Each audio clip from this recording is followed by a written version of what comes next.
Japanese pilots laughed at the F6F Hellcat until it swept their Zeros from the sky. We'll take a closer look at what happened, who's to blame, and what it all led to. Support the channel by subscribing, leave your thoughts in the comments, and share this video. The topic is far too serious to stay silent.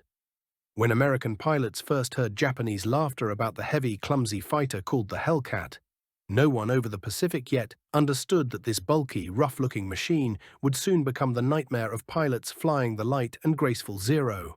And on the very day we are about to break down, 7 American aircraft, acting almost instinctively, swept the pride of the Imperial Navy from the sky and destroyed twice as many Japanese fighters as they themselves had brought into the air.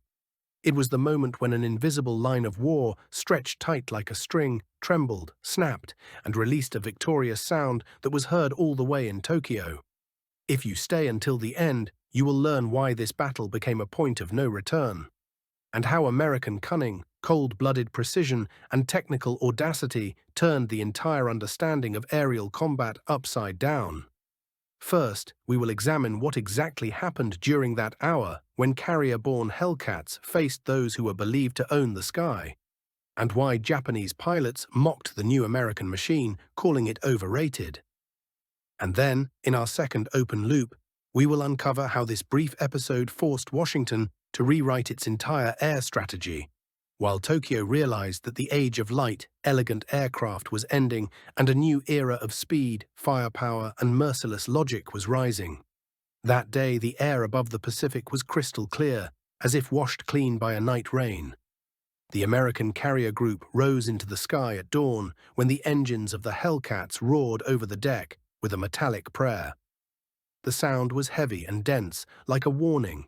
Many pilots later recalled feeling a vibration in their hands that seemed to sink into the bones.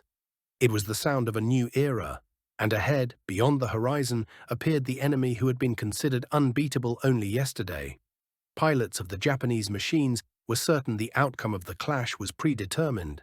The Zero was a legend, lightning-fast climb rate, extraordinary agility, feather-light frame, a bold, sleek silhouette that had terrified opponents in the early years of the war. Many in Tokyo believed all they had to do was lure a Hellcat into a seductive turn, and the American would stall, lose speed, and become an easy kill.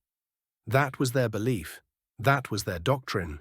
That was the root of their laughter. But in that moment, something happened that rarely makes it into textbooks. 7 American fighters found themselves facing nearly twice their number, and this moment became a kind of exam. A pilot named Garrett, recalling the battle long after the war, said he saw the first Japanese planes diving from above, trying to use their advantage in altitude. They approached in a tight group, convinced the Hellcat could not climb fast enough and that the Americans would fall under a deadly barrage. But Garrett shut off doubt as easily as he flipped his fire mode selector. He pulled his machine nearly vertical, and the Hellcat, the very plane the Japanese dismissed as a fat whale, suddenly surged upward like a launched catapult shot. This was the first of many surprises that day. The American pilots refused to fight by old rules. They used dive speed, used their weight, used cannon fire more powerful than anything the light Japanese frames could withstand. When the first Japanese aircraft tried to get on Garrett's tail, he chopped his speed sharply, forcing the pursuer to overshoot. It was the moment of truth.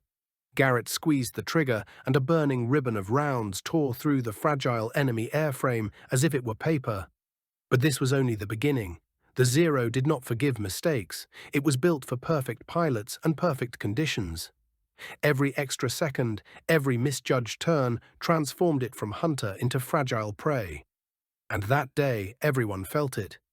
The Hellcats moved like a single organism. They climbed as units, split apart, rejoined, dove, climbed again, and teased the Japanese pilots into deadly funnels.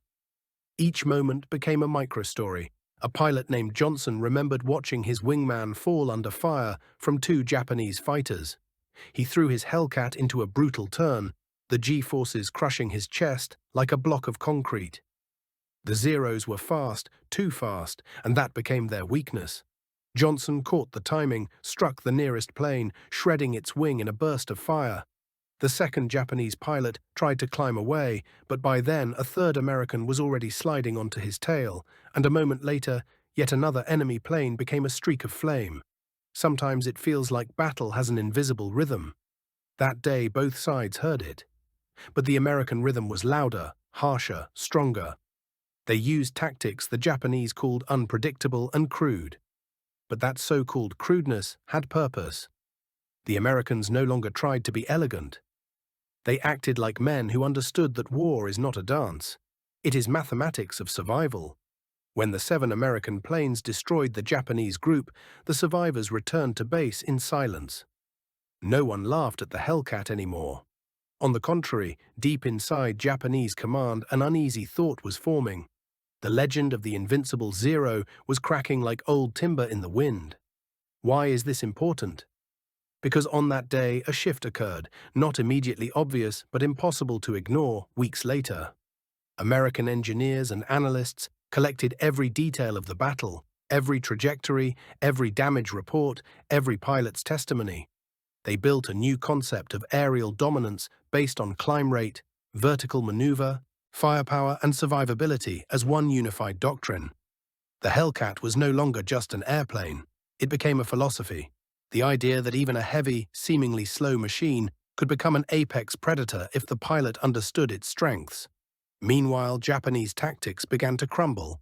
They realized the enemy would no longer fight by old rules. The Zero could no longer rely on agility alone. The Americans turned weight into a weapon. They rammed through air, met head-on, engineered situations where maneuverability ceased to matter. This forced Tokyo to search for new ideas. New aircraft they no longer had time to design. The battle we analyze today was not just an episode. It was a mirror. It showed that the sky no longer belonged to the one who climbed first. It belonged to the one who learned, adapted, and struck at the weakest point. And that is exactly what the Americans did when 7 machines tore apart a force nearly twice their size. They proved that superiority is a myth when the enemy thinks differently. Now we close the first open loop. Why did this battle become a point of no return? Because Japan lost more than aircraft, it lost confidence, and confidence is the most dangerous component of any army. Without it, legends turn to fairy tales. And now the second loop, what did this battle change for American strategy? Washington realized air power was not about numbers, but about creating aircraft and tactics that break the existing balance. After this battle, analysts launched sweeping modernization programs. They studied every shot, every maneuver, every fall. They learned how the Hellcat behaved against light opponents, and how its strengths could be amplified further. As a result, Japanese control of the sky began to erode, not instantly but gradually, day by day. The Hellcat became the symbol of an unfolding American storm, heavy, simple, deliberate, unstoppable. The age of the Zero was closing. Why had Japanese pilots mocked the Hellcat for so long? Because they judged the enemy by criteria they themselves worshipped: agility, elegance, purity of maneuver. They forgot war rewards adaptation, and once the Americans mapped out every weakness of their opponent, the outcome was inevitable. This is the essence of military evolution. If you fight by yesterday's rules, you are destroyed by those who look ahead. Later, Japanese pilots said the Hellcat seemed to attack from everywhere.